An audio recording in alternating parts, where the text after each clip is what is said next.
What are you? Allied to good! Nightmare to you!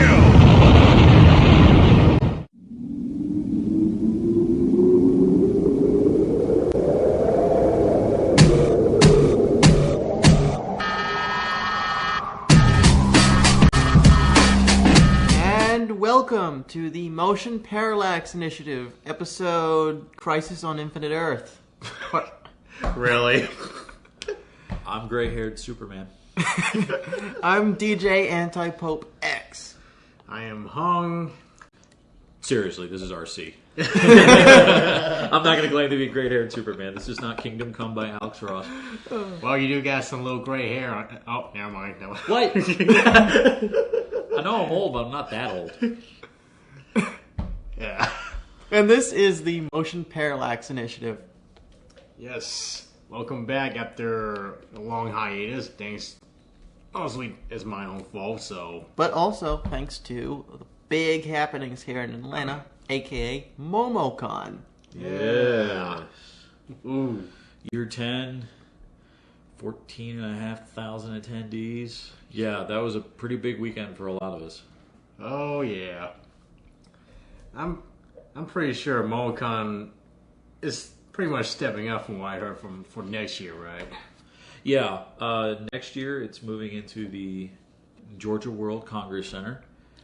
As was announced at closing ceremonies, we're going with comic books, superheroes as our general theme for next year, and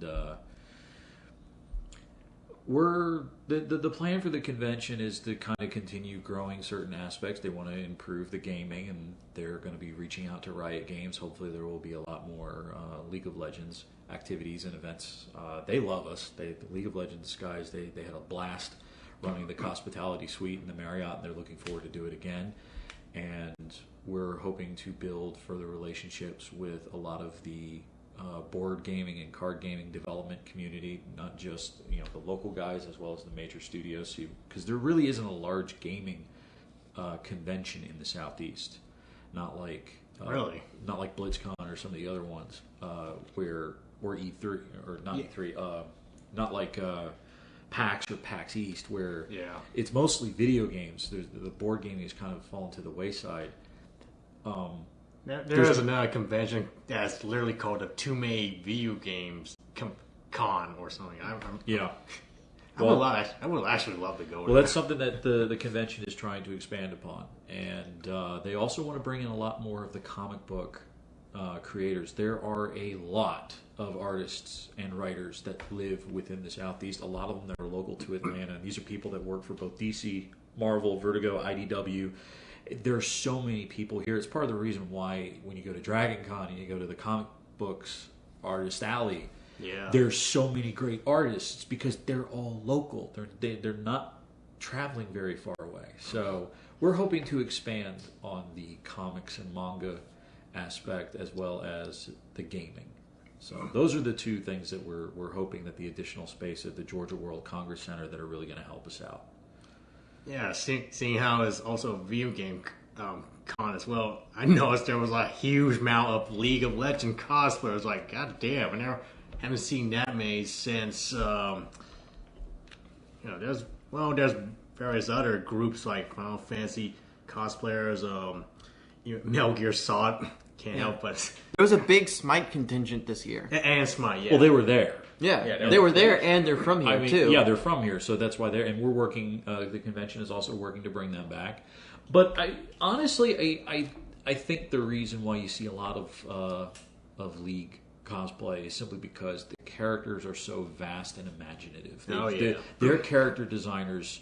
That's part of the fun of the game is that there's so many different unique heroes, and they all look different, and you can kind of, depending on which character you're talking about, there's a particular style or cultural history to that particular. There's one who I can't remember. It looks kind of like a scarecrow. There's elements of him that look like it was taken from the Scarecrow from Batman the Animated Series. There's elements of him that kind of remind me of the Return to Oz, which was the very dark live-action sequel to The Wizard of Oz that was done in the 80s. There's elements that you can kind of look at a character and go, oh, they're borrowing this, they're borrowing that, but it's still unique. it's not a flat out rip off. It's you can see where some of the inspirations came from. Little nods here and there. Little nods, Yeah. and the characters themselves are just so cool that to translate them into reality, it really allows cosplayers to be creative. And part of that also comes from the fact that there just hasn't really been a lot of big name shows in anime that have come out in the last year that have very ornate or unique costumes. Almost all of them seem to stick with the classic Japanese schoolgirl. I mean, Capellion, which aired episodes at Momocon, post-apocalyptic world, but all the characters are dressed in standard, 20th, 21st century schoolgirl uniforms. It's not very challenging. And then you've got a lot of school romance stuff that's going on right now in anime. Also, again, it's a standard uniform. It's a suit and jacket. It's not that hard. So I think League of Legends has kind of become the go-to. Yeah, it's becoming a huge for epic armor. scene, For armorers and anybody who wants to do very elaborate, very cool and striking costumes. That, coupled with the fact the game is just hugely popular.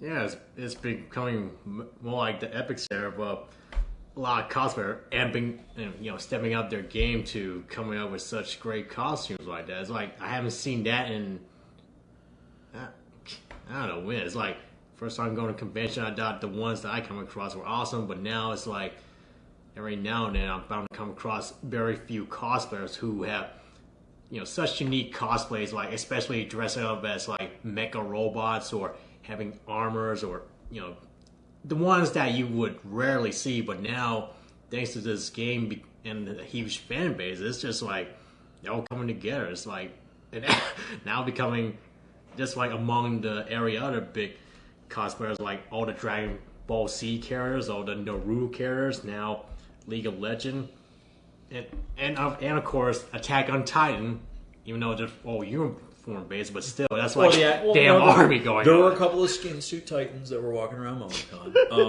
Yeah, there A lot of I actually did not see a lot of Naruto this year. I really Yeah, did. it was a surprisingly low turnout. It seems, and I recognize some of the people who in cosplay. It's like I know that they have a Naruto cosplay. Yeah. I've seen them in it before, but pretty much everybody has moved away from that. They're kind of on to the next big thing.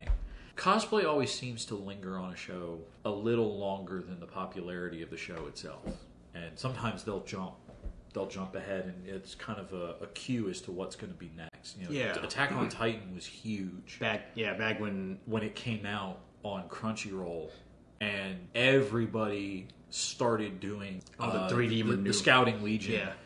But everybody was trying to make. But the reason why I think it took so long was everybody was trying to make the leather harnesses. pretty much. And not a lot of people are used to working with leather.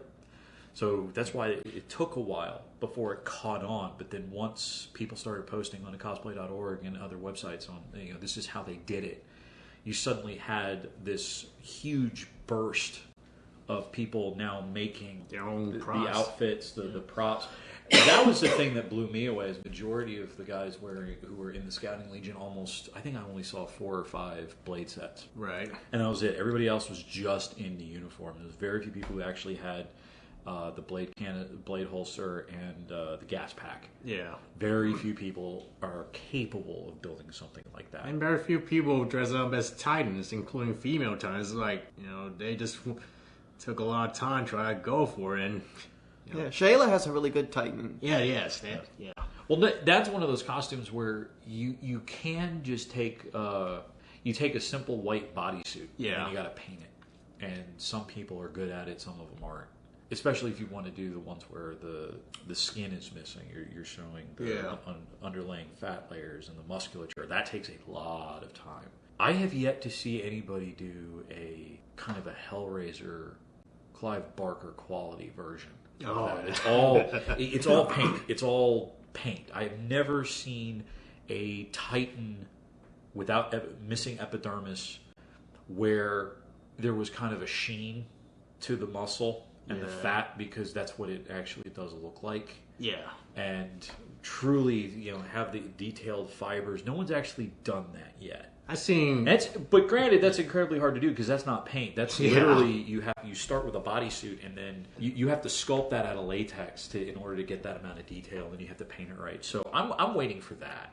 Don't worry, it's gonna be a while because there's already makeup tutorials of how to look like. Let's see, I forgot what was the YouTuber, but she was the first one to come up with a tutorial of how to do the colossal time makeup, and it's gonna be a while until Make it look like cheeks are missing. Yeah, see the extended teeth and jawline. Yeah, that was cool stuff. But I'm waiting for somebody. I'm waiting for somebody at either SCAD or one of the guys off of Sci-Fi Channel's Face Off. So far, do their own version of a Titan and really blow everybody out of the water. Because that's the other thing is I see the face paint, I see the bodysuit, and then I see the neckline. Yeah. And I guess I'm a perfectionist, but I've been around the conventions long enough to know that I see people who do a really good job, and I see people who, they do it half-assed. And I work on film sets, so I'm used to having, you can't see anything, no seams, no nothing. And when I go to a convention like that and I see that cosplay, I'm like, only if you just spent a little bit more time or a little bit of derma wax to hide the seal or some liquid latex, just a $5 bottle from Amazon, it would have been enough. But then again, when it's that level of detail and that level of body paint, I can kind of forgive it. Ones I can't forgive are Kratos. I remember a Momocon where a guy showed up. He was head to waist in the white paint, but his legs were not painted. And I'm sitting here going, his legs were not painted? No, his legs were not painted. You could didn't go the full 9 yards? No, he didn't go the full 9 yards. I'm sitting here going, you just had to do from, his legs? Thigh to knees, because the boots and everything, the feet are covered. So you could have done that. But I felt like you're so close to doing the whole thing. But well, maybe he just ran out of paint. Maybe that's possible. Or he forgot to paint his legs and just okay, everything ready until someone pointed out. Well, somebody had to have helped him because there's no way you can paint your own back. Yeah, of course. So whoever was helping him either just gave up and decided, the beer you gave me isn't enough payment to do your legs. But whatever. Yeah, it's a long process, so I can only assume the painter just so damn tired. It's okay, that's all I'm gonna go do for you. I need to go to sleep. I stayed up way too late for this shit. Yeah, I think we got some good B-roll of cosplayers at the con too. Yeah, and say we, because Alex and I were both on. We were both on the videography staff. I wish we had gotten some footage of you, because you doing male panty and stocking was male panty and stock. Were you just doing the male panty or the male stocking? Male stocking. Male stocking. Okay. Just male stocking. Now there's a transformation sequence I do not want to see. No, trust me. You got the Sailor Moon style transformation sequence where it's you're the silhouette but you've got bubbles there and all you see is your eyes. Oh God.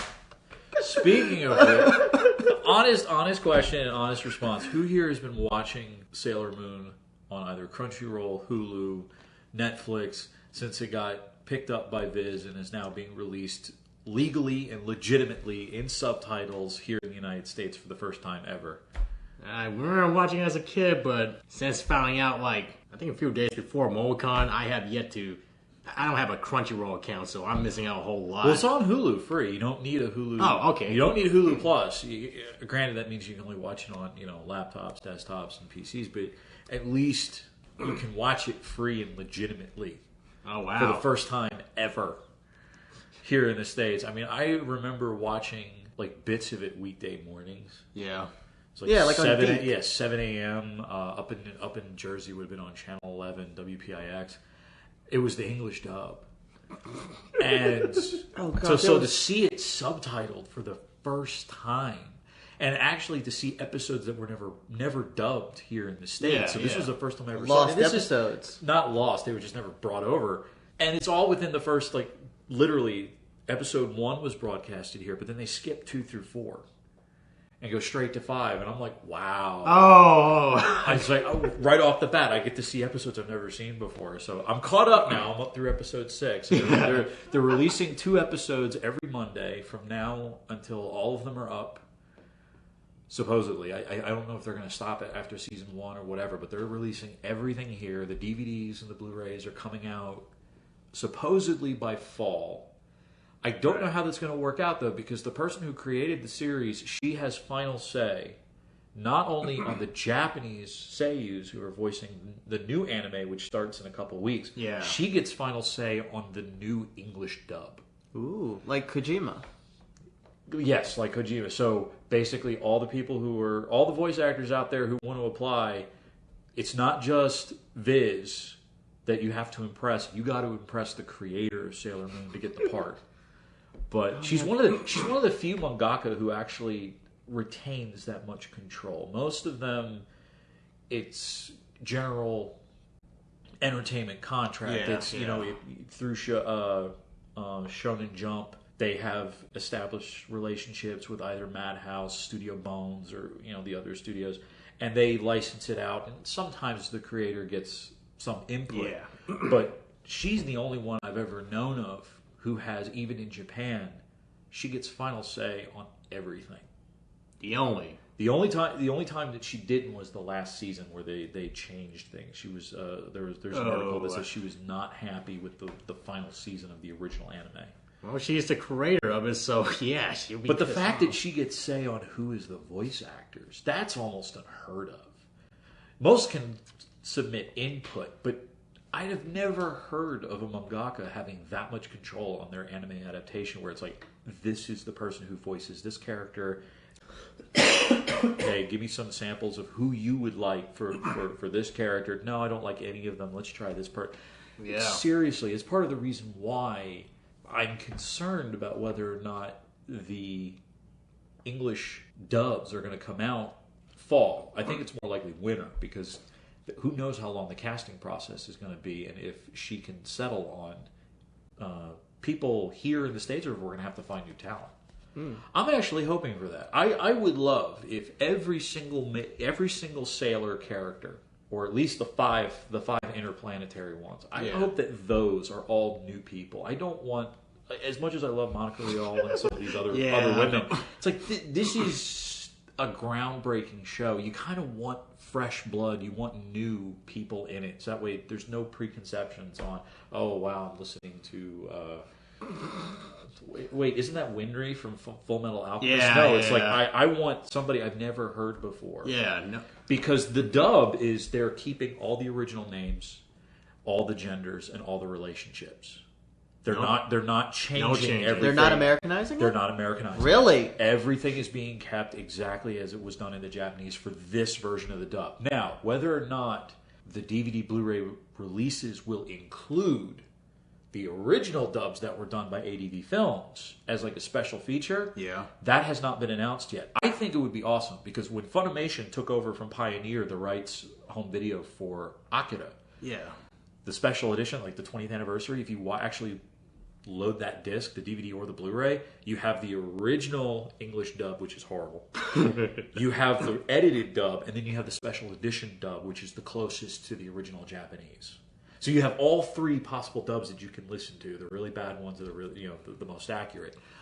I think that would be awesome if they did that for the first 4 seasons, which were released here, were dubbed. Yeah, you gotta keep all the old fans who got into into the very first Sailor Moon happy, at least because we were used to how it was. There's kind of a split there because some of the original old fans, like you're talking about, they watched the VHS, sub-tapes from way back in the day. That's actually when I first came into anime. When I first came into anime, I was lent VHS tapes. This was just at the dawn of when things were switching to BitTorrent and FileShare and files, all of that stuff. Like you had to know a guy who knew a guy who had a You collection. had to know a guy who knew a guy who had a cousin who was in the Navy and happened to be stationed in Tokyo. That's how you got stuff. And I remember those days. I was at the cusp end of it, but I can clearly say, and I can honestly say, I remember watching anime off of a VHS tape that was lent to me by a friend.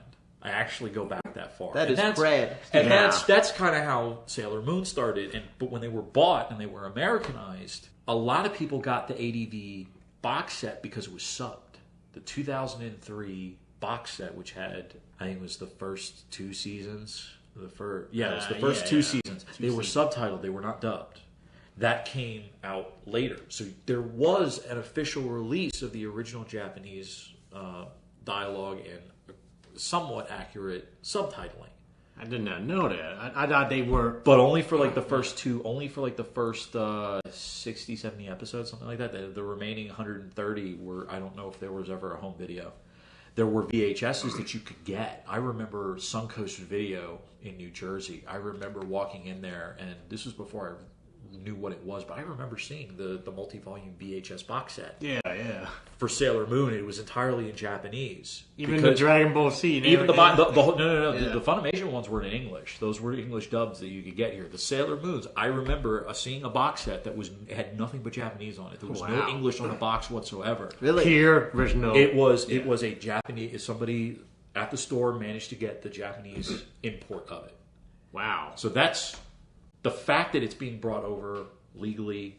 All the licensing has been resolved, and we're getting a brand new dub that is not Americanized. It's just English pure translation. That's kind of big because Sailor Moon was an entry show for a lot of people in the community, and it's still watched. It's still cosplayed, and the new show that's coming out this summer is probably going to continue to spark interest in it. I just hope that nobody here in the States decides to get the smart idea of doing a live-action remake, because I'm sorry, I've seen episodes of the live-action version that was done in Japan. Oh yeah, the Power Ranger style. Back in the last 2000. Well, that's where Sailor Moon, for all intents and purposes, is Power Rangers for girls. Pretty much. Okay, Power there are Rangers. lockets, there are transformations, their powers kind of work on low-level monsters, but not on high-level monsters. There's always a bigger, badder monster, and there's always some kind of magical upgrade that they can get. It's freaking Sentai for girls. Let's just admit that. But the live-action show is so bad and so hokey. Are we talking like Star Wars Christmas special bad? It's Don't bring Really? that up. Don't bring that up. Because what's terrible is that all the girls in their normal state, no wigs, no nothing. But when they transform into their Sailor uniforms, that's when the blue and the red and the green hairs come out, and it just looks ridiculous in real life. It really does. It's literally watching a cosplay movie. Yeah, and I don't know. Sailor Moon works better as an anime. It doesn't work as a live action, in my opinion. Yeah, pretty much. I mean, there's also Cutie Honey that was turned to live action, which I only seen snippets of it, so I thought, okay. I don't remember that one. I think I missed that one. But I'm not sure. I think it's made by the same guy who did the live action Cutie Honey and decided to like do a live action series of it, which was, oh god. Well, that was a lot. That was a big. But I could be wrong. It could be made by somebody else who got the idea from making, live action based on animes and do that. But there's been a lot of talks about turning into live action. I mean, there's some that are successful that right under the radar, but they're not that bad. Well, there's Kite Liberator, I think, is. Well, how It's got a live action one that's coming out soon, and Samuel L. Jackson was actually a part of that one. Really? Oh, well, Yeah, really? he loves that show. I'm pretty sure it's Kite. He co-produced it, and he's starring as one of the characters in it. And then you've got the live action version of Kiki's Delivery Service, which actually was a book series before it was an anime that was done by Miyazaki. So, oh, really? Technically, they're not remaking the anime; they're making the book. Yeah. That I did not know about. And then a couple weeks ago, the live action Akira project finished. Oh yeah. And they posted it, and it looked gorgeous. I want to see that movie. I watched it. I was like, they didn't Americanize the cast. Some of the effects were bad, but for the most part, it's like I would pay to see that movie. Yeah. Like, Hollywood, learn from this. Like that's Like, give these kids a budget. Well, I think there's some things that are just beyond them. There's some crowdsourcing of special effects that you can do, and sometimes you need to bring in the big guns like ILM or Sony ImageWorks. But I think seeing it with the correct casting, Yeah. that to me really really sold it, because I don't get the whitewashing. I really don't. You would think Hollywood learned their lesson after Avatar: The Last Airbender. Or Dragon Ball Evolution. Or Dragon Ball Evolution. The first shot of that movie was Goku crying. What? I never watched I saw that movie in theaters, and the first shot... Why did you see that in theaters? I lost a bet. Okay. Oh. Good. So you were... As long as it wasn't by choice. As long as it wasn't by choice. I saw that movie in theaters. The first shot, big shot, just Goku's eyes, and he's crying. All I know... And he's sparring with Gohan, and he's in high school, and he drives a a yellow Camaro. All I know is... Yellow Camaro. I'm just like, this is too close to Transformers for comfort. Yeah, I mean... All I know is there's some series that work in live action, and there's some that are just so hokey, and the stylization of the characters just doesn't work in the real world.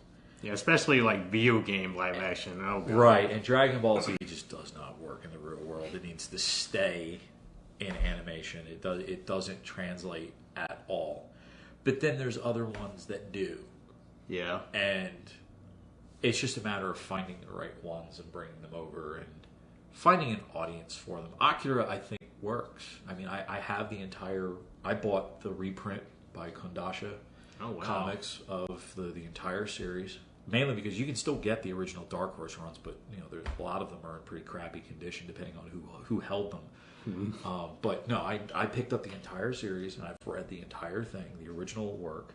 And if you were the concept that Warner Brothers had was they wanted to make a trilogy that was based off of the original manga. They didn't want to remake the anime. They wanted to take the original work and they wanted to break it into a trilogy. Yeah. So that A, it made a hell of a lot more sense, and B, they wanted a franchise because Hollywood, everybody wants a freaking franchise. Of course. They're in the long term. Part of the biggest problem was they whitewashed it. They moved the setting to Neo New York. Or Neo LA, whatever the hell it was, instead of keeping it in Tokyo. All the characters were white, except they kept the names, which doesn't make any damn sense. And you'd think they would have learned from Avatar: The Last Airbender. Yeah. Where the studio got so much flack for casting a white kid in the role of Aang. And, let's see, there was a lot of Sokka, the brother... He's Irish or Scottish or something. He's British. He's somewhere from the United Kingdom. Not, and Sora. Both of them, they weren't Inuit at all. Yeah, and Zuko was played by and Zuko and the entire Fire Nation are made up of India and Middle East. Middle Eastern. When everything in that animated series is clearly Japanese, Chinese, Korean. And that's kind of where they're going. And Inuit. Yeah. That's kind of and Inuit, where they're going for more of the Asiatic genealogies. So the waterbenders are the Inuits. Yeah. It's kind of hard to really tell, but it looks like the Earthbenders are supposed to be mainland China. There's been some interesting debates on which culture is supposed to have inspired each, but the Fire Nation is clearly Japanese. Oh yeah. And I thought that was brilliant because a lot of kids don't get it, but if as an adult and knowing world history, it makes a lot of sense because the Japanese did a lot of invading during World War II. And before that, and too. Before it. Yeah, So that's clearly where they're coming from. And the Airbenders are kind of the Malaysia-Tibet concept, where because they're the high mountain people. The high mountain, they're the pacifists. And so that's fine. Yeah, so that's kind of if you look at it from that standpoint, that's almost the cultural backgrounds. Tibetan for the Airbenders, Japanese for the Firebenders, Chinese for the Earthbenders, and the Inuit tribes of the northern and southern hemispheres for the Waterbenders, and they completely ignore all of that for the movie, and it pissed off everybody. And the choreography too. I mean, like the choreography was decent. Yeah, I mean, I didn't mind the choreography, but the fact that they Sifu Kisu and wasn't involved at all. That's the thing in the choreography. Yeah. I was like, okay, so you're bringing in another martial artist to make a movie version of what this martial artist established for a cartoon, where you don't need to change anything, because that was one of the things that everybody loved about the original series and everybody loves about Korra is that the body movements are so fluid and the animation is wonderful. Well, they have a great reference. Yeah. Why mess with something that works? So I am in complete agreement with you that there are some things when you bring them into live action, if Hollywood gets their grubs on it and they change everything, it turns to shit. But if you can bring somebody in and they maintain the original vision, you get a success. And of course, one of the greatest and most recent examples of that success is Gareth Edwards on Godzilla. Oh, Yes. yes. I must predicate this statement by I have not seen the movie yet, but no, I've not had I've a seen chance. it. Every single person I know who has seen it, and these are hardcore Toho fanboys. They love the original Godzillas, they love Godzilla Final Wars and all the classic ones. They've seen it and they're like, this is Godzilla. This is what it should be. Yeah. Where they get rid of some of the hammy hokiness from the Toho stuff. It's still there, little bits of it. But it was awesome still. You were kids, so taking it and maturing it to a true disaster. yeah. And completely getting rid of Matthew Broderick. See, I like Matthew Broderick. I mean, Ferris Bueller's Day Off is one of my favorite movies of all time. The Producers is absolutely hilarious, but that character, that role, and that entire screenplay for the other one was absolute crap. I will admit something right now. How the heck does Godzilla hide in New York? He's Godzilla. It's not like he can just hide behind, the Empire State Building. No, the cartoon actually explains it. Oh, really? There was a He cartoon has a cloaking series. device? Yeah, there's a cartoon that comes out. I'll admit this. I watched that cartoon and actually enjoyed it until came to a realization. Wait a minute. Why am I supporting this disaster? They were trying to make back the money they lost. I'm pretty sure they did because the season probably. I'm not sure if they was attempting to make another season out from that cartoon show because it was interesting to see how. I would imagine if the old Godzilla would actually gone to a cartoon route, but since it was the 98 version of it, it's like it was pretty interesting. But I enjoyed the cartoon a bit. But Well, you're able to fix some of the story errors. Yeah. I think they knew what they did wrong, but at the end of the day, that's not Godzilla. yeah, That was a cheap knockoff of their own American version of Americanizing Gaiju structure and format, and it failed. So sometimes it works, most times it doesn't. But I think one key to success is not shifting things. Like what's going to be interesting with All You Need with Edge of Tomorrow, which is based off of All You Need Is Kill. They're moving the story from Tokyo to Europe, where that's the invasion point, and that's where they're trying to contain everything, and that's how they're explaining how they're changing the backstory behind the lead guy, because in All You Need Is Kill, it's a fresh recruit, whereas in Edge of Tomorrow, Tom Cruise's character, he basically plays a PR guy for the military. And he's been in the military for a long time. He just hasn't seen combat in a while. So he's quote unquote a veteran. Yeah. And that's how they're explaining the whitewash is. Everybody is now American and English, and there's a couple of French and Czechoslovakian dudes in there because it's Europe. It's Central Europe that got overrun, and so all these people, they lost their homes, they fled, they don't have a home, and that's where that hodgepodge of characters comes from, rather than put it in Japan. Yeah. Which is like one of the last strongholds. So they've shifted it. And that's okay. When you shift the story that way to explain your cast, but what appears to be the core elements of everything is still there, then I think it's going to be fun. Now, they definitely are taking liberties with it, because in the original story, the character whose name escapes me, he discovers this on his own. Keiji or Kaiji? I think it's Cage. Keiji discovers the loop on his own. Yeah. And he goes through like 130, 140 iterations before he ever lets on to Rita that he's in the loop. Yeah. So he has become this battle-hardened individual. He's taught everything himself. He's learned through experience, and he actually goes through combat training with his lieutenant, not Rita. Whereas in the movie, if you see from the trailers and some of the behind-the-scenes and extended clips that they've shown, Rita is the one who trains him. And of course, they added the humor of like, oh, you broke your leg. Oh, it's okay. I'm still good. No, let's just start over. Pow. Because they know he's going to come back. Yeah. Groundhog Day with guns. Yeah, Groundhog Day. So they're actually, and I think that's actually kind of funny, where it's the filmmakers are aware of, well, this is the Groundhog Day premise. Let's add some of the humor from Groundhog Day into this story that, if you read the original, there's not a lot of humor. Yeah. There's a couple of jokes here and there, but it is not very bleak. It's a very bleak. It's not a very funny story. But they made a little bit of humor to it. I hope the film does well. I really do. I look forward to seeing that in theaters. I love the general concept of a time loop story. Most of the early reviews have come back that it's a fun movie. Yeah. In which case, some of the bleakness is disappearing. Which is sad, because the original from the manga translation that's been posted online is actually a lot of fun, and I really like the hard, gritty sci-fi. I look forward to see what the original ending is. But I think that's going to be it's going to be a fun movie. Yeah. Speaking of time loops, though, X-Men. Time loops. X-Men? Oh, Days of Future Past. I've heard mixed bag. Like, so the people who are fans of the first two movies, they love it.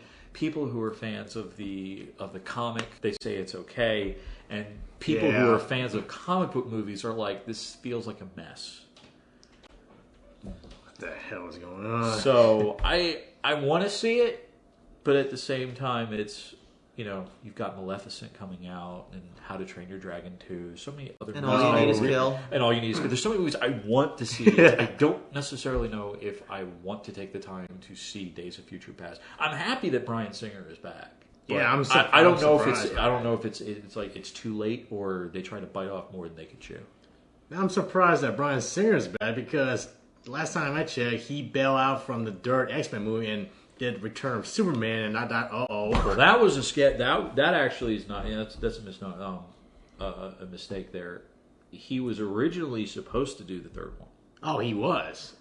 But Warner Brothers convinced him to do Superman, and the script, he wasn't happy with it. No one was happy with the script, because at that point it was the Superman Lives script that got leaked on Ain't It Cool News, and everyone was like, "This is you make this movie and it will destroy the character from film forever." And so he had to do a massive screen rewrite, and that's caused a production delay. So because he was still working on Superman, finishing the post stuff, he couldn't do the third one. It wasn't that he didn't want to do it; it became a scheduling conflict from Warner Brothers because of the fuck up that they had done on trying to bring Superman back to the screen for the last 10 years prior. So I don't necessarily think it was intentional on Warner Brothers to steal him from the X-Men franchise, because I know sure as hell Fox definitely didn't want to lose him either. But along those same lines, Fox decided to rush it, and they didn't want to push back the development and release of the third film, waiting for Singer to come back after he had finished Superman. So there were mistakes. There were mistakes made by a lot of different people. I think Fox wanted to milk that. They wanted to milk the franchise as much as they could. So was Fox supposed to actually push him, or made the decision without Bryan and got someone else to do it? So okay. Well, I think they looked at it and they were like, "Bryan, do you want to come back and do this?" Yeah, but it's going to take this much time to finish Superman Returns. Are you willing to wait? And Fox decided no. Oh, damn. Okay, now it did very much like Brett Ratner's First Class, though. Yes, First Class. That allowed more freedom, because when you're coming into the third chapter in a franchise, there's not much you can mess with, because if you do, people are going to notice it, and they're going to dislike it, and that's what happened with Last Stand. With First Class, it's a prequel, so these people are not the people you know. Yeah. This is before you knew them. So you have almost unlimited range to tell the story of how you want it.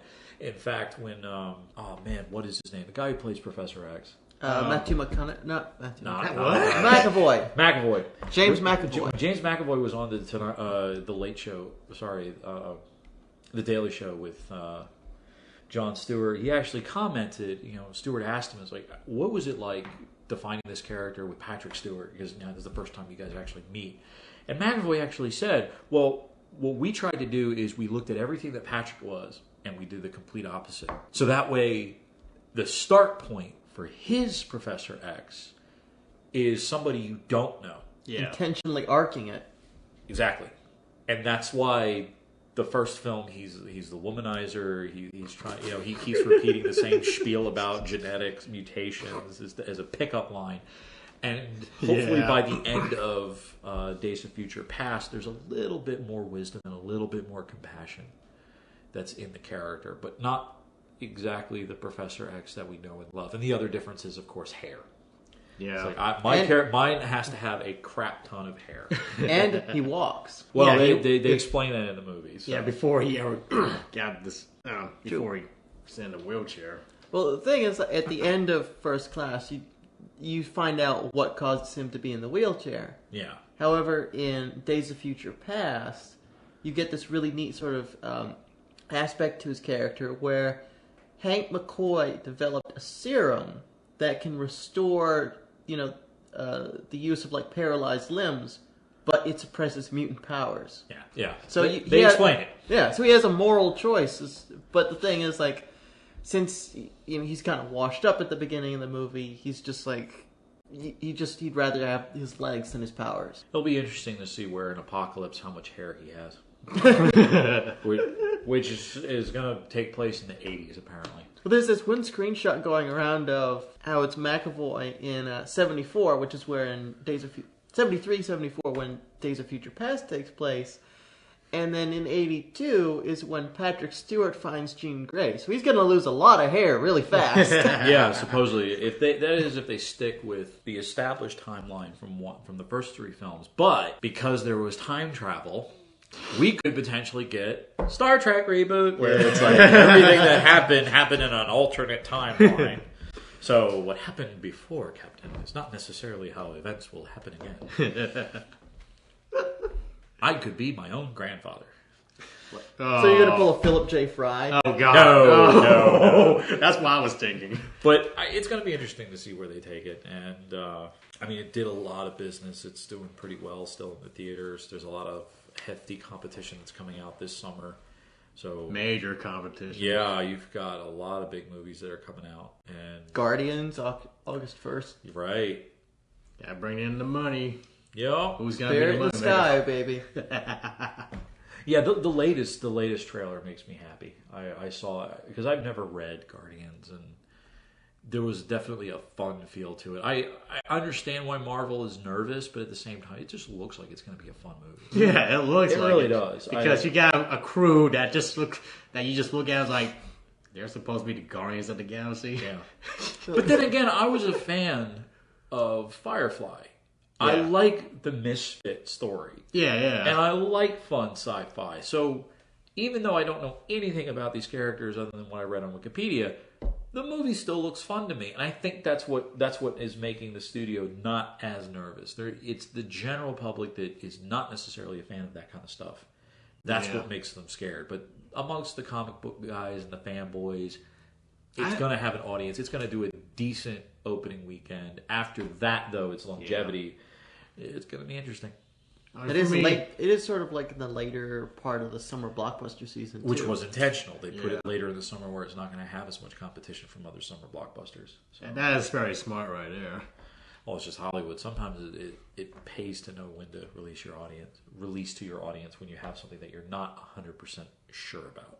And a couple of other things dropped recently. Let's see. We've got the first full photo of Ben Affleck That's Batman. as Batman, and clearly they're ripping off line and shape, almost everything from The Dark Knight Strikes Back and The Dark Knight Returns. They're going Frank Miller with him. And there was an image that was released just a couple of days ago that looked like a molding of the next iteration of Cavill's Superman outfit with a very unique texturing that looks very different from the texture that was done. It was almost linked to chainmail. Yeah. Very, very different. It almost looks even more alien. I don't know why they're tweaking the suit. I think it's a bad idea. Just leave it the way that it was. Getting rid of the red undies was a big enough change for people that to do anything more to it when you're introducing Batman and Wonder Woman, it's going to be interesting. And Cyborg, from what I've heard, And too. Cyborg And is being introduced. That's correct. I don't know how much of a role he's going to have, but from what Kevin Smith has leaked, it sounds like the concept, which is pretty ambitious on Warner Brothers, is the idea of this isn't Superman. This is basically Justice League. Every single film is just another piece of the chapter. It's like the Man of Steel was chapter 1. This one is chapter 2, where we bring in, we start with one character. So Superman's our entry point. Yeah. Batman, Wonder Woman, and Cyborg, and as well as Lex Luthor, they're introduced in film 2. Film 3 is where we have the actual establishment of the Justice League. And then it just keeps going from there. So they're not doing the individual characters. They're telling a gigantic story, which is the formation of the Justice League, where Man of Steel is part 1. Yeah. Whether or not that was intended, which I doubt, I think Man of Steel was always meant to be a Superman reboot, and then That's what I doubt, too. the studio just saw it. I was like, well, let's use this as the Kickstarter of there are no superheroes, there are no vigilantes before this, or none that are really public. Yeah. Superman debuts, huge spectacle and mass destruction. And that kicks off several things. One, it inspires other people to come forward and reveal themselves. And two, it makes the world realize that there are superpower beings out there, and that's what causes the creation of Checkmate and Suicide Squad and all these organizations that try to control the chaos that exists in a world where you have superpowered beings. And then, of course, the formation of the greatest team. Yes. So it's almost like somebody decided, well, let's use this as the catalyst story, even though it was always intended to just be kickoff Superman. And let's morph it into, it's part 1 of the Justice League trilogy or a hextology, whatever the hell they decide to make it. And that makes me less worried. Because now, with Kevin Smith coming out and leaking that, if that is Warner Brothers' plan, where they're basically building and it's the next chapter, one on top of the other, it really will, if they do it well, then it forms it like a saga, kind of like Star Wars, where you're meeting characters that come in, come out. Yeah. But it's one massive story. So it'll be interesting to see how things progress. Yeah, but I know from a friend's perspective, he's been in the DC comics for a long time, and from his own point of view, he believes that seeing how the Marvel is actually doing a good job just slowly gathering up all the characters for the whole Avengers, he believes that DC is trying too hard to follow in the shadows behind Marvel, just by doing that with the Justice League, and but from your opinion, I mean, This is what Kevin Smith has said, where they didn't want to flat out copy Marvel. Let's do origin tales and they all come together. No, let's tell one long form story about how all these people came together and formed the Justice League. Right. Starting from the introduction of Superman and working our way forward. Because they did try. Because that works. That works. Is you build up to it. You introduce characters as you need it, and you grow your cast. But you start from one corner. You start from one hero, and then everybody becomes quote unquote ancillary characters. Is that fair for Wonder Woman and Batman, who are cornerstones of DC? It kind of mitigates them to second tier, but we don't know what the characterization or what the relationships within the structure of the film is going to be for those people. So as long as they're not pushed down to secondary characters, if this new movie, Batman v Superman, Dawn of Justice, which is a horrible title, if that movie is equal parts Batman and Superman, where it truly feels like it's not necessarily a buddy cop film, but the core of the story is the relationship between Bruce Wayne, a person who's seeking vengeance as his path towards justice, and Clark Kent, who is kind of the goody two-shoes Boy Scouts of, I have this power, I could easily rule the world, but I would rather help people instead. That clash, which is what made some of the most powerful and enjoyable moments in the comics between those two characters, if that is the cornerstone of the film, they have success. If it's a Superman movie where Batman is a secondary character, it'll flop. Yeah.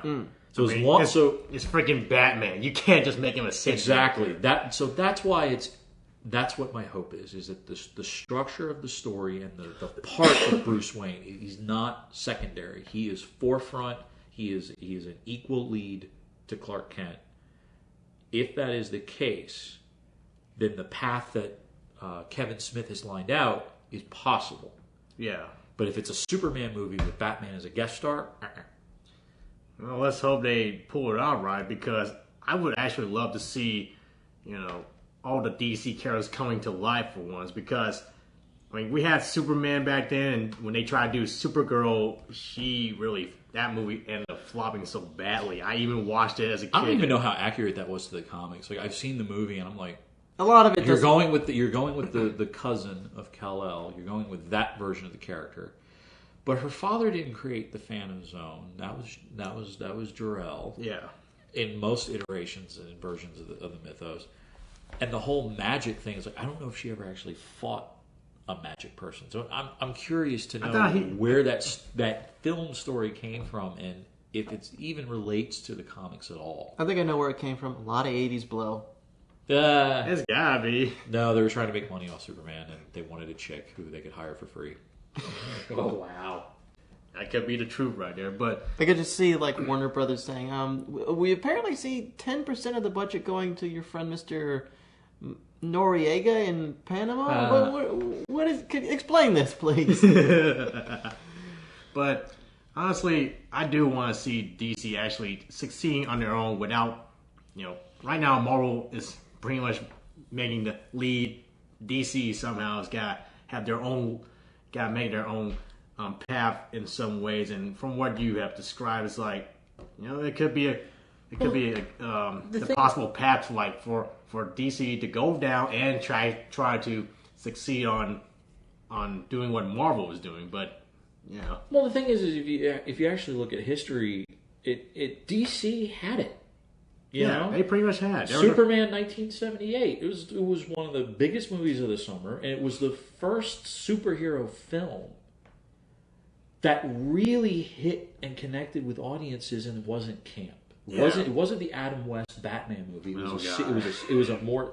It still had some camp to it, but it was a more serious take on the character. Yeah. It was widely accepted. It kicked off a 4-film franchise, which is extremely rare in Hollywood, period. To have 4 films in a franchise that are big budget. Yeah. It's very rare that you get any series that lasts that long. You then have Super Friends and all the iterations of that cartoon that lasts for a very long time. It was almost 10 years. More than that. And you have the Batman and Robin guest starring roles on the Scooby-Doo Hour. Yeah. And the only thing that Marvel has to answer with is a crappy Fantastic Four cartoon. And after that, there's another Marvel cartoon that's really badly done during the 80s. But for the most part, after Batman, the Tim Burton film, comes out, the only thing in media that Marvel has claim to, really, is the Iron Man and the new Fantastic Four cartoons that aired Saturday mornings and were not on any of the major cartoon blocks. They were on, WGIN up in New York, at least, in Jersey area. They were on the smaller networks. But Warner Brothers, because they had Looney Tunes and they had Animaniacs and Pinky and the Brain and all that stuff, what do you get there? Oh, sorry, you have X-Men on Fox. Yeah. You have X-Men on Fox. Yeah. That was a great show. Yeah, that was. But look at the reverse. You have Batman the animated series, Superman the animated series, Batman Beyond, Static Shock, Justice League Unlimited, Teen Titans before it turns into the stupid Teen Titans Go that it is now. Still a fun show, but kind of lame. You have Batman, the original 4 films. Yes. And then you have The Dark Knight, and then you have the Dark Knight trilogy by Nolan. So DC kind of was the reigning champ when it came to television and film for almost 30 years. And in animation. And in animation and on television. I mean, that's another thing I like the Bruce about Timm-verse DC. alone. The Bruce Timm-verse alone. So the fact that Marvel has finally got their act together, and they've gotten good filmmakers, good production people who know how to tell a story, and they turn it around, my hat's off to them. They finally have fixed what Warner Brothers had. It's almost like a switch. Warner Brothers had it, Yeah. And then they screwed it up. Marvel screwed it up. They finally fixed it. So it's almost as if The roles have changed. the roles have changed. And if anything, nothing lasts forever. So sooner or later they're going to screw up. And potentially with Edgar Wright's departure from, that was big from news. Ant-Man, who knows? This could be the beginning of the end of Marvel's dominancy in film. I doubt that because they have such wonderful people who are involved in the other films. So I've heard that Thor: The Dark World is the weakest out of all of them. But with the humongous critical and box office success of Captain America: The Winter Soldier, Yeah.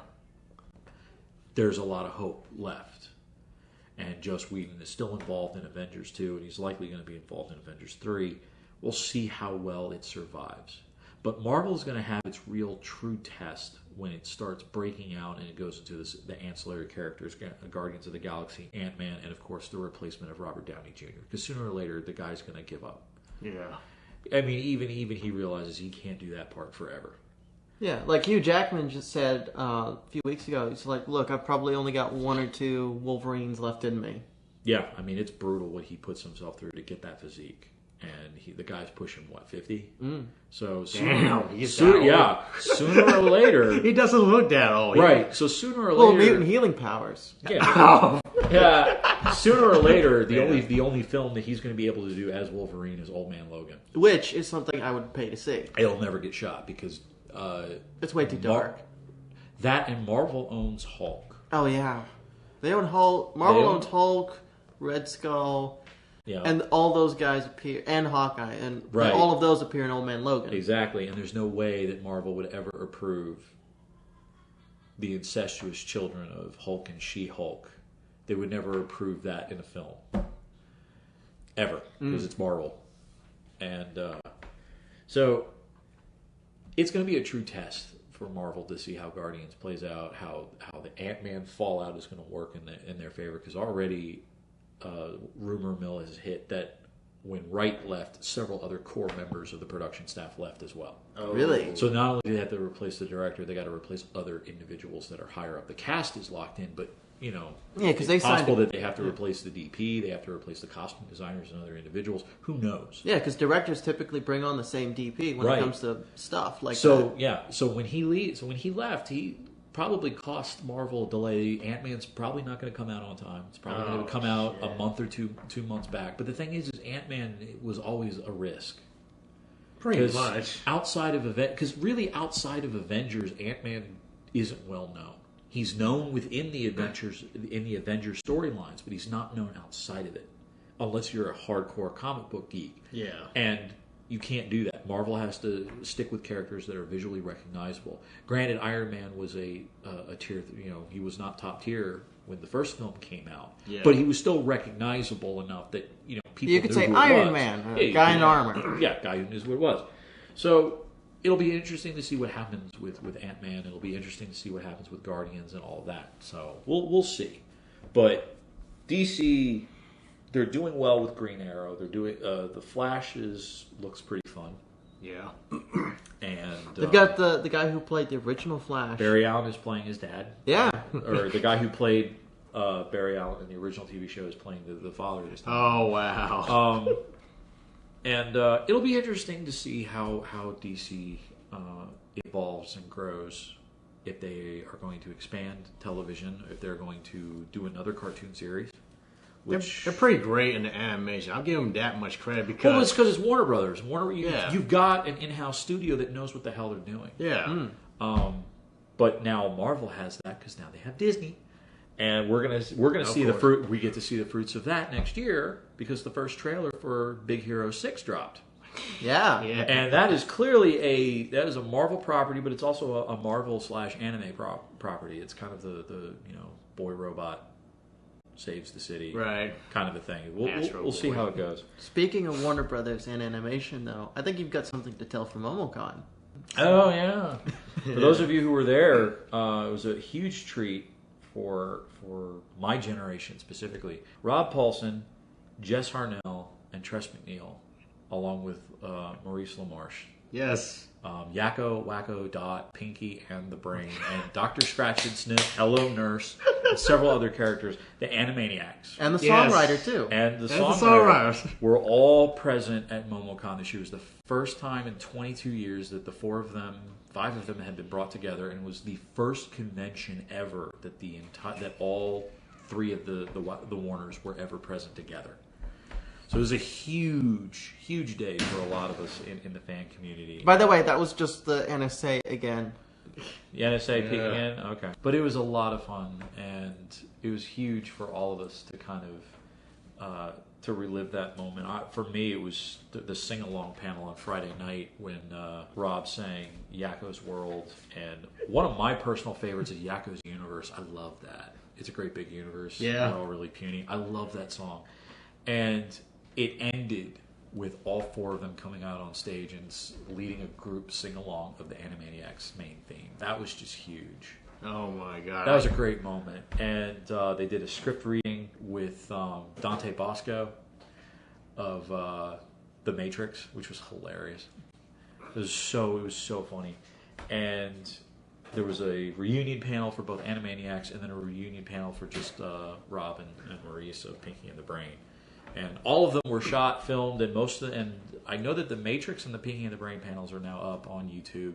The sing-along and the reunion, I don't know when those are going up. I know that their agent is going to be posting them online. I don't know, and that's why they're not on the Momocon YouTube channel. But they will be up within the next couple of days, and that's always going to be fun to just click those on and watch it. So, part of me wants to go back and take the original raw footage and for all of the songs to follow the bouncing ball across the bottom, because that would just be hilarious to me.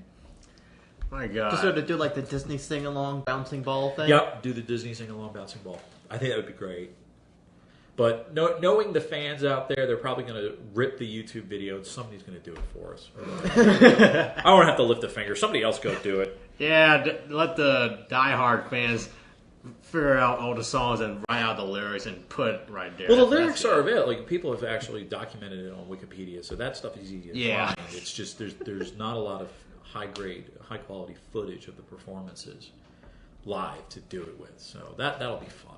But still, that was like, I finally got to meet Rob Paulson. I mean, I know I've been a fan of the Animaniacs when I was a kid, and right there I had the chance to like get all autographs and pictures with him, but since I was already well spent, I only got an autograph with Rob Paulson and a picture, so that was the highlight of my day. Well, you actually got to shake his hand and meet him. I never got within 5 feet. Did you? No, I was director. I had to work my ass Yeah. off. Oh, Yeah, I was shooting, so...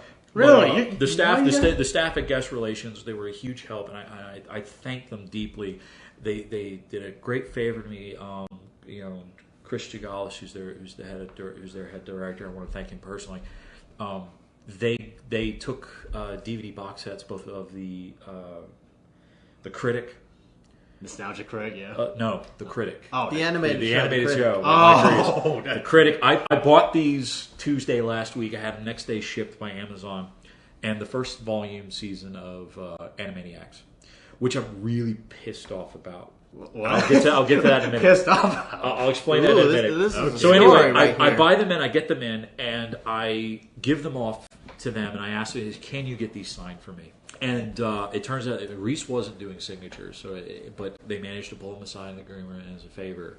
Yeah. They got, so a huge thank you to Mike Reese if you ever hear this. Thank you so much for signing that box set. I love The Critic, and as a filmmaker, now that I've actually seen most of the movies that the show makes fun of, I get the jokes, and it's even funnier now to me than it was when I first saw it. Yeah.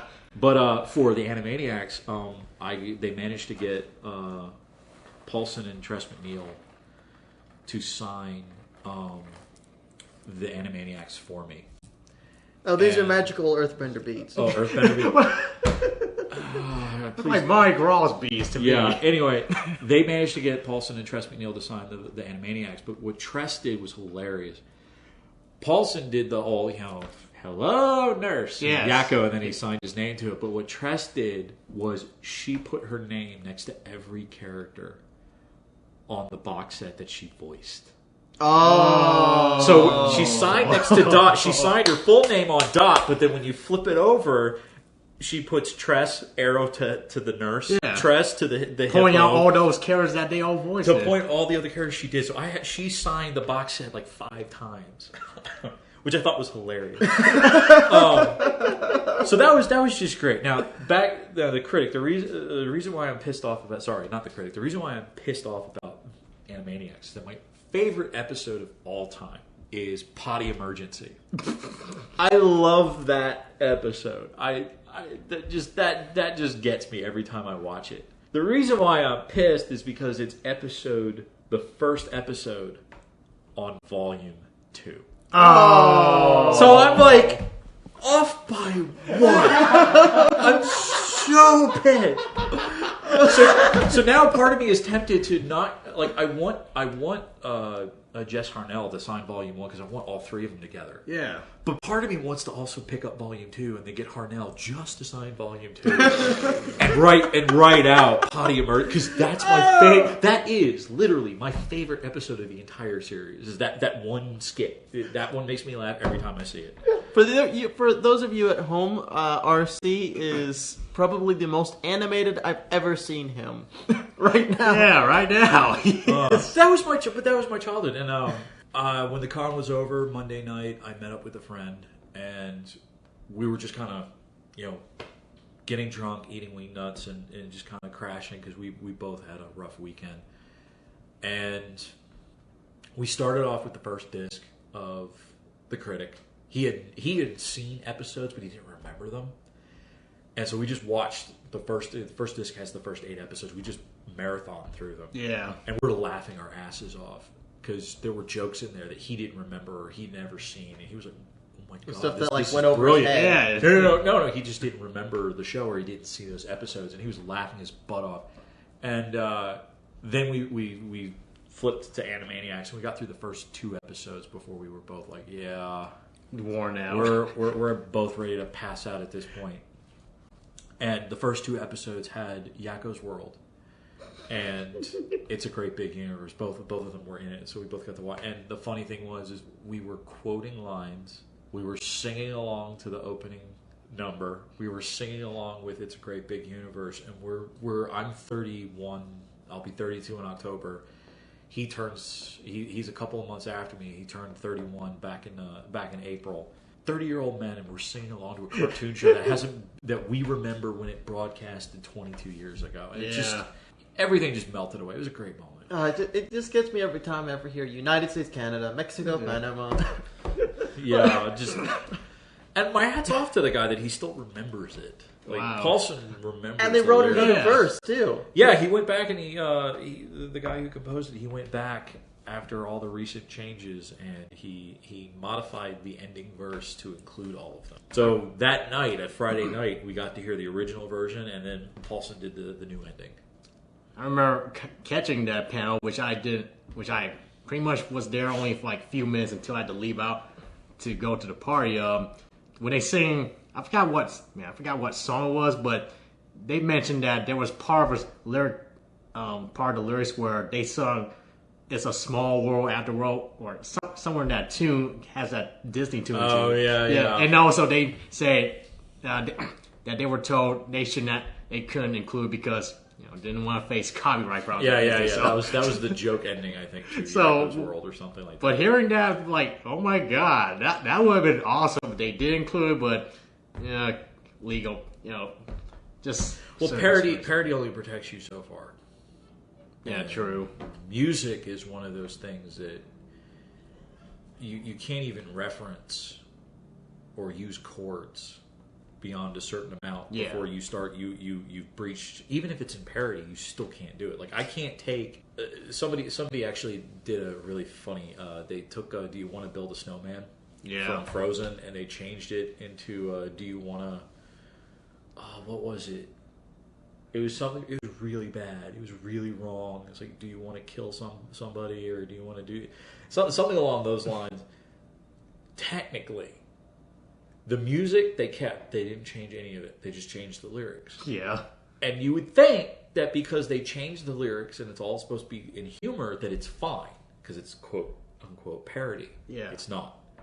You cannot. When a song is copyrighted, it's both the lyrics and the actual music, the sheet music. Yeah. So you have to physically change the score when you do a parody of it. Otherwise, if you want to do a parody of it legally, you have to pay. Like Weird Al Yankovic, he always gets permission from the record label to do a parody of one of those songs because he's using the original music. He's just changing out the lyrics. And most oftentimes he does not have to pay for it, or he doesn't owe royalties to the original creator because he has written permission. He gets written permission from it, and also they're like, yeah, this is just funny as hell.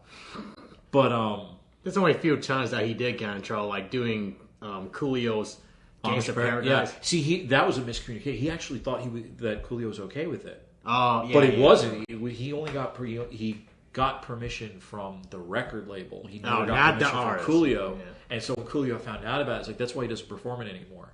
You can still get the album. You can still get it, but he doesn't perform it. But after that, like 10 years after that incident, we're out with Coolio, sitting right next to each other and pretty much confirmed that.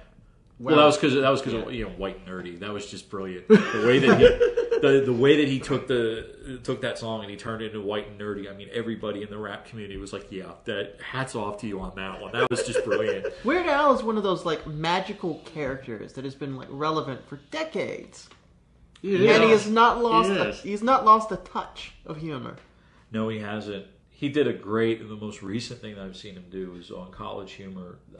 Him and Huey Lewis did a parody of the one of the scenes from American Psycho where they actually play his album in the movie. Oh, God. And Huey Lewis takes on the part of Christian Bale's character, and Al Yankovic, he's the secretary.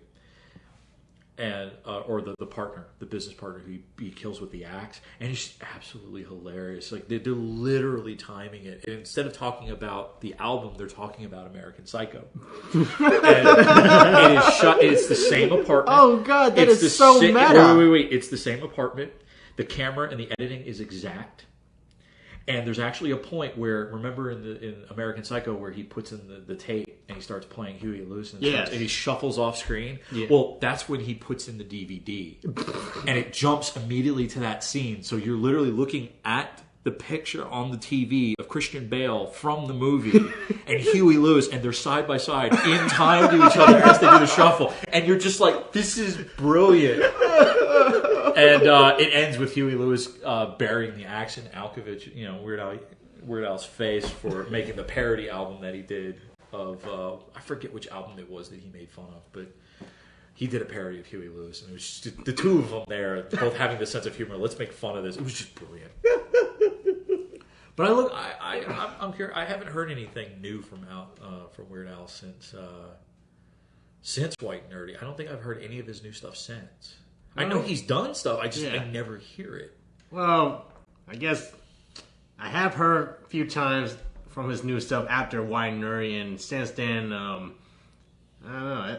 Even I have lost track of what he's been up to lately. So I mean, with so many catchy songs and so many wonderful things coming out from the pop community, you would have figured he would have come up with some pretty funny stuff. I mean, seriously, Hey Brother by Avicii, you'd think he would have a fun field day with that one. I'm pretty sure he's working up on making up parody songs right now. It's just a matter of trying to pinpoint exactly how to do it right. So he's trying to build the perfect parody in like in a lab somewhere.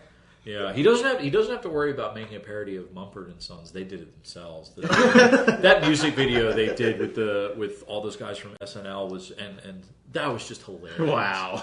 It's like we're too. Everybody thinks we're pompous and we take ourselves too seriously. Let's get these comedians to just basically lip sing the song and be absolutely ridiculous. I love that video.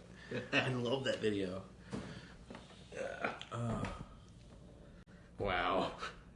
I'm interested to see that video now. Yeah, I'm gonna look it up now. I'm trying to remember which one. I remember the chorus.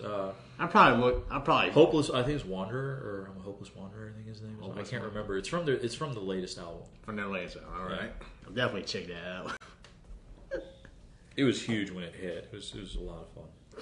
And of course, the other big thing in parodies was Epic Rap Battles of History came back. From hiatus on season 3, and they came out. I couldn't believe the timing on it. The latest video that came back was Goku versus Superman. And I was just like, wow. This comes out a week before the con, really?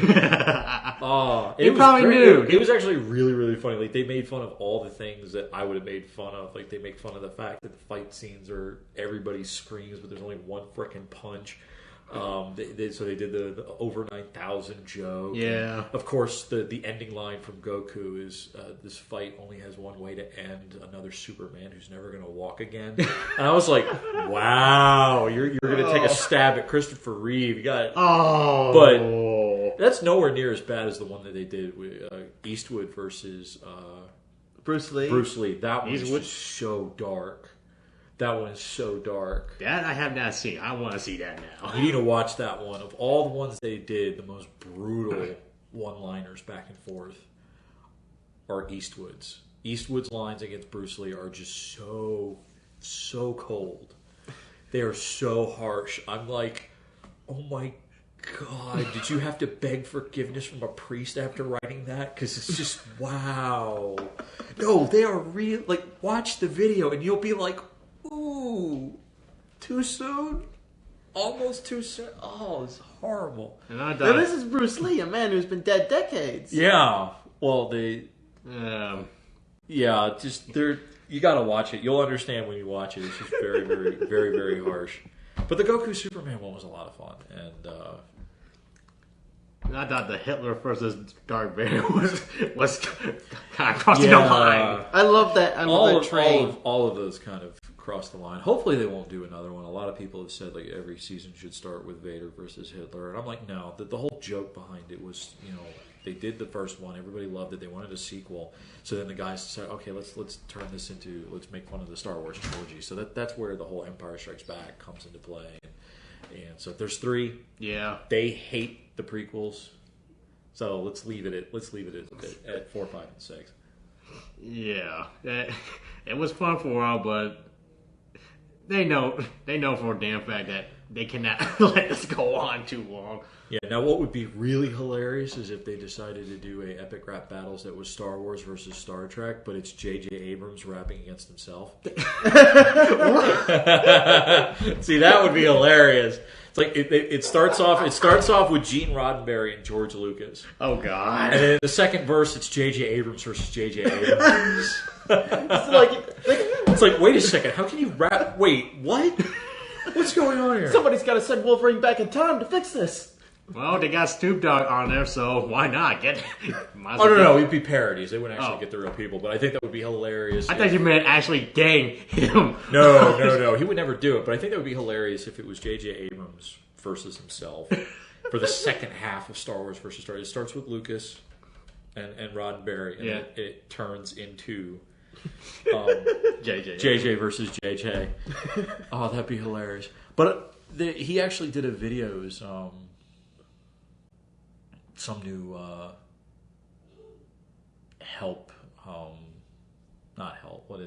some new charity program that has a kind of a play off words from Force for Change, I think is what it is. And he did a promo video off the set in Tunisia of kind of trying to inspire people to donate and help out with the organization. It's for kids. Oh, was this the one, the video with the puppet? Yes. And during the video, this character walks out. It looks like a street merchant, and it's a real character, fully animatronic, full puppet. There's a puppeteer, and everything else is being controlled. No digital whatsoever, because you can tell there's no CGI. It was shot live, and I'm looking at this going, I have faith now in Episode 7, because they could have easily just CGI'd the whole damn thing for the video, because they did that for Vanity Fair. When Vanity Fair visited the set of Episode 1, they CGI'd in Jar Jar Binks into a lot of the images to make it look like he was actually on set. Right. They could have done that for this bit. They really could have, but they didn't. It was a full character bodysuit, and it had little puppet creatures that were trying to escape from their cages. I'm looking at this going, that's Jim Henson. Like, there's nobody on Earth who could build that character than either Stan Winston Studios or Jim Henson. There's no other studio in the world. I have hope now. Wow. So, I mean, I had kind of when the announcement came out that they were going to shoot on original Kodak stock. Yeah. That Yeah, the episode 4 was, and then when I saw the images on J.J. Abrams, he had posted to Twitter, they ended up on Blaster and everywhere of, here was the A camera and the B camera, and they were Panasonic 35 millimeters, and it was, one was dubbed Darth Vader, the other codename was Millennium Falcon. I'm like, yes. So I have hopes for it. It'll just be interesting to see what the story is and how much involvement from the original cast and how the transition to the new cast is going to be. Wow. We'll definitely see that. Hopefully Harrison Ford will get his death wish. No, he wanted Han Solo to die in Return of the Jedi. I heard about it. Hopefully he will actually get his wish. I'm pretty sure he's got to be damn happy about this. I mean, that's probably the only reason why he agreed to do it. Is like, I will do it if you kill me. Because then that way you don't. I can never be asked to do another Star Wars film. I can just be dead. So, and he's not a Jedi, so he can never do the ghost thing. Hopefully that's. Hopefully it makes sense. Like, it's a shame. Don't kill the character just because you wanted to kill him, just because that way you got him in the movie. Kill him because it actually fits. It works. Like an honorary death. Pull a Rob pull a Coulson. It unites the team. Yes, huge sacrifice. But goddamn, I can't believe Harrison would. Well, over the years, there's a whole story behind the carbonite scene in Empire Strikes Back. What? The carbonite scene where he gets frozen in carbonite. That was supposed to be his. Oh yeah. He was supposed to die, but it was supposed to fail, and they figured out what went wrong, right? And fixed it for Luke or something like that. Yeah, the original story structure, but yeah, you can't help it. Han Solo was a badass, so for him, for Harrison to finally say, "Kill me, Abel Ray. I'm sick of this shit." Well, I'm just kind of disappointed that Lando Calrissian doesn't show up in Episode 7. Hopefully, he will show up because Billy D. Williams is alive and kicking. He was at DragonCon last year. Yeah, hopefully he's been invited back. It's just he's not going to show up until just like the original. Yeah. He doesn't show up in the middle chapter, but we'll see. It's like he's like. I can just imagine like Lando is like somewhere in space with a bunch of Colt 45s. It's like, oh wait, they're shooting the next movie already. No. Colt 45. He made those really bad jokes in Undercover Brother, but no, he's not really that guy.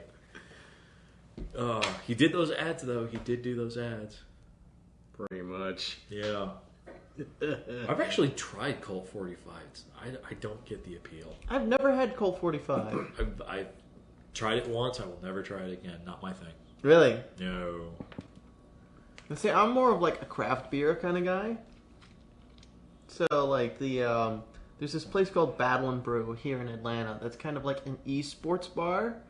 But the best way for me to describe it, it's like a video game bar. It's a bar almost tailor built for nerds. Yeah, pretty much.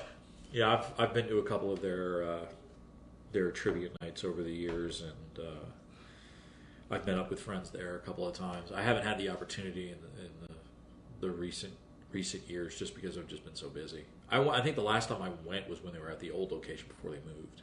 Really? Yeah.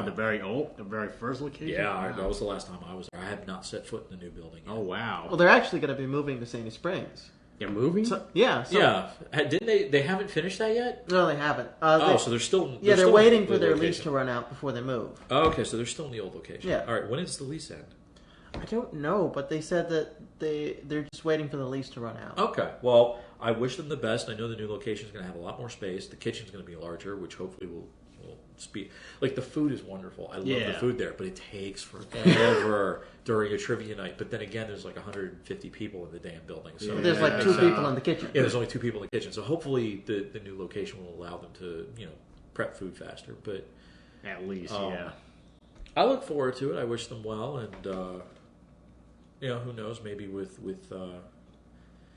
my newfound retirement from the convention community, maybe I'll actually have time to go do do some of these trivia nights out there. Be nice. Yeah. Bring the girlfriend along and geek out. Yeah.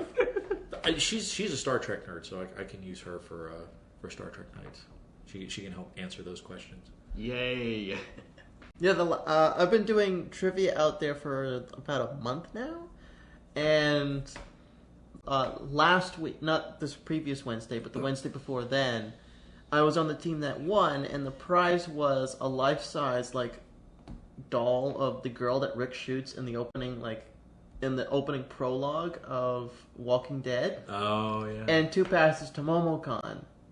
Oh yeah, that's right. We did a Momocon themed one a couple months back for the anime, and we were giving away free passes. And I know that the one that we did recently, we also sent them additional passes. But the guys who run Battle and Brew, they're really cool guys. They go to a lot of the conventions, so they usually have free passes to some show. Usually, oh yeah, they've got great happenings going on there. They've got great beer. They've got great food. Very weird video blog. What? The 2 guys that run it, they do a video blog where they're basically drunk off their asses and they talk about random stuff. It's hilarious at times, and then other times it's just really weird. Well, that's the point of being a geek. You gotta talk about weird stuff that's gonna, what the fuck? Well, there's a difference between, talking when you're drunk and then talking when you're drunk. I mean, it's hard to describe. You just what the hell are you talking about? Once you're in drunk mode, once you're drunk, you're like, wherever. Yeah, it gets weird. A lot of my cosplayers friends go there, so. Oh, a lot of my friends go there too. Yeah. Speaking of drunk, when I was at the Momocon after party, I had a little bit too much to drink, and then I realized I had recorded some audio on my phone when I was really, really drunk. So your guys are going to hear a very tiny snippet of oh god the drunk anti-pope. Are you sure your phone's set right? Hello, I am DJ Antipopex, and welcome to the Motion Parallax Initiative. I am live at Momocon 2014, and I just have to say, I am terribly sorry, Internet. I am slightly inebriated. I'm trying to remember what I ordered, but it's, I think it's gin and vodka, and more vodka, and something else that was clear. And then I think there was pink lemonade. Oh god, dude, I would have gladly joined up with you if I knew you were gonna get drunk. Was it Saturday or Friday, Saturday? Because I was drunk too, so it's like, hey, why not? Let's do a drunken. Well, this was a. I don't know if you would have been able to get into where he was. This was the Dead Dog Party. Yeah, this is the Dead Dog Party. So this is the staffers after party. Okay, I probably wouldn't make it in anyways. Unless you guys... No, you had to be staff. Well, there was pretty good security there. Okay, never mind. I would have got my ass. Body 60% water. Alcohol is a diuretic, so therefore you lose water. So therefore you have to drink a lot of water in order to not be hungover in the next morning. Always a good tip. Is it the next morning or is it this morning? It's kind of late. Hold on, Siri, tell me. Siri, what is the time? I don't think it works when you're recording, Oh, dude. fuck.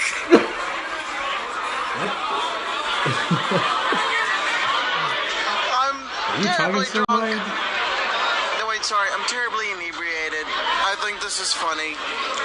Siri probably doesn't think this is funny. I don't think Siri understands humor, but okay. I don't think I should drive. I really don't think I should drive. Yeah, you definitely should. No, Oh, wow, Alan. Oh, there's more.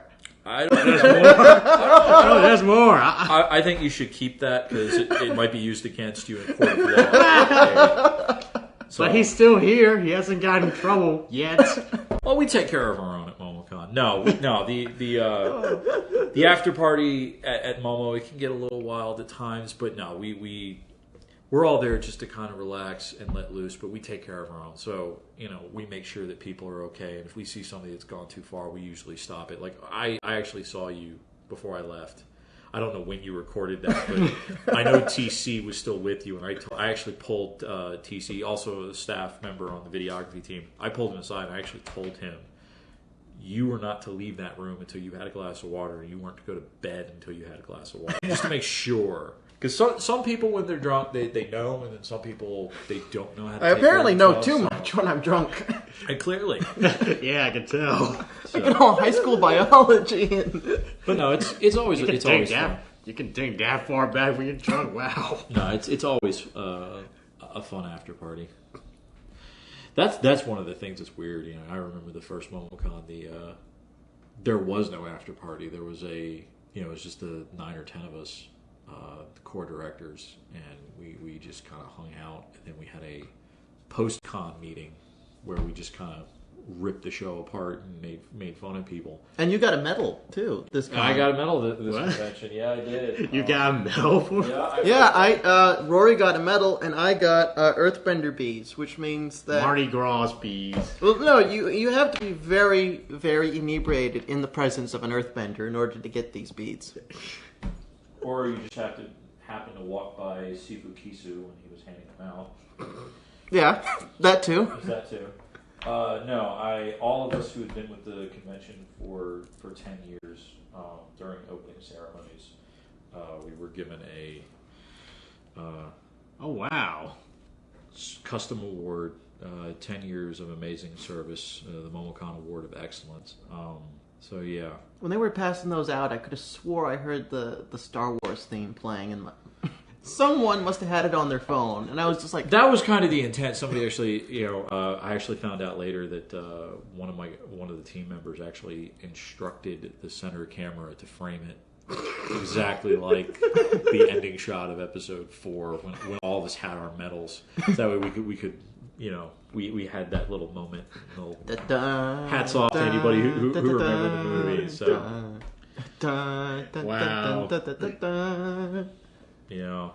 but no, it was great to see the show evolve and grow over the last 10 years and to be a part of all of it. And to go from what 500 to 15,000? no, there were 780 people the first year who were attendees. About 20 of us were staff, so about 815 of us total the first year. And this year was 14,500. So to grow into an event where your main events room can house twice the number of people who were present at your first show. Wow. Because that room was rated for up to like 1,600 people. I mean, with standing room. That just blew my mind. And to actually walk into that room and see it packed and know that there's more people in that room than were present at the first convention. And to have accomplished that in 10 years, that's... The growth rate for Momocon has just been exponential. Sometimes. We actually retracted this year. But sometimes, Well, we moved the weekend, so... Yeah, we moved and we were in competition. I think it was Fanime. Animazement. Animazement, yeah. There were a lot of shows that were going on. So we lost a lot of some of the more international travelers. But the Southeast has such a wonderful and vibrant community that, 14,500 is not a number to laugh at. That's a good size for a convention, especially one that's as focused as Momocon. And there's hopefully will continue to grow, and hopefully it'll continue to attract people. And I wish it the best. I'm still going to be around. I'll always be available to the other con goers and staff and directors. You'll be like Obi-Wan's ghost. Yeah, yeah. I made the joke to my staff that I'm going to be like the old man, the old llama, on the top of the mountain with a rock up his ass, who's like, ask me 3 questions and I'll answer anything. I'll be the advisor, but the day and you're just going to be like, why, guys? Well, yeah, why, guys? I'm going to still be around as an advisor, but the day-to-day operations, no, that. 10 years is a long time to work a convention and to lead a department and help guide a show. And as much as I want to be a part of it, as I want to be a filmmaker. And 10 years ago, that was kind of beyond my ability. Now, not so much.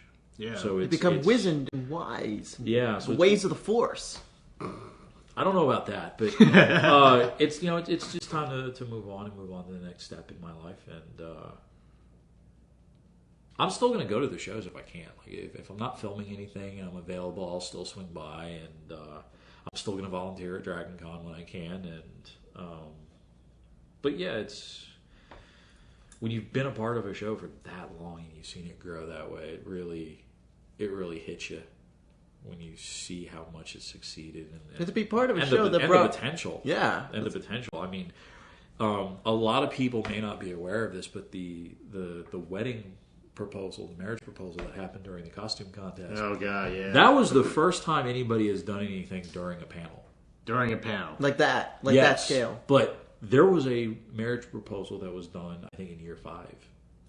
Really? It was done in the student center. It was on the main staircase, between the first floor and the second floor. That's where the guy dropped